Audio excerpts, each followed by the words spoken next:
Et bonjour à toutes et bonjour à tous. On entend souvent « Moi, je suis plutôt cerveau gauche, je suis logique, rationnel, matheux. » Ou au contraire, moi je suis plutôt cerveau droit, je suis créatif, intuitif, littéraire. Cette idée, on la retrouve jusque dans les salles de classe, et ce, à tous les niveaux. Lorsqu'on parle d'élèves, plus littéraires ou plus scientifiques. Mais cette théorie est-elle vraiment fondée ? Eh bien, c'est ce que nous allons voir après le générique.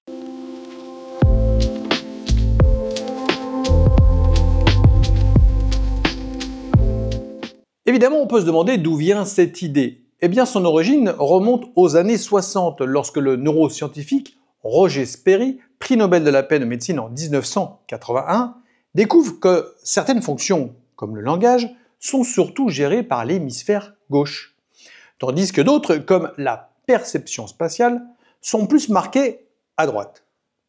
Et à partir de là, la psychologie populaire a simplifié le message. Gauche, raison, droite, créativité. Une très jolie histoire, mais un peu trop simple pour être vraie. Depuis, les neurosciences ont énormément progressé. En 2013, une étude sur plus de 1000 cerveaux de Nielsen et al. A montré qu'il n'existait aucun profil global, cerveau gauche ou cerveau droite. Même si certaines zones sont spécialisées, toutes les tâches complexes, qu'il s'agisse de raisonner, de créer ou d'apprendre, activent les réseaux des deux hémisphères en collaboration.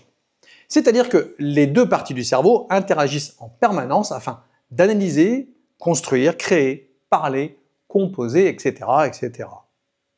Alors vous me direz, la créativité dans tout ça. La créativité, c'est pas juste un bout de cerveau.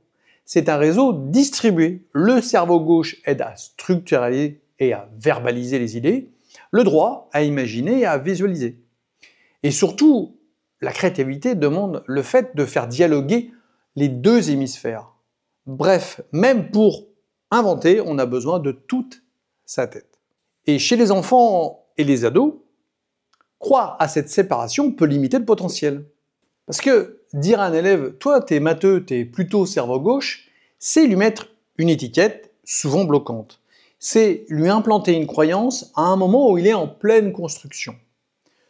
Surtout que c'est très souvent accompagné d'une deuxième croyance, celle que les garçons sont scientifiques et que les filles sont littéraires. Mais ça, c'est une autre histoire. Et aujourd'hui, cette histoire, elle est claire comme de l'eau de roche. Aucune étude sérieuse ne montre que les hommes sont biologiquement plus faits pour la science et les femmes plus faits pour la littérature. Les différences observées entre les sexes sont infimes et c'est surtout lié à la culture, à l'éducation et aux attentes sociales.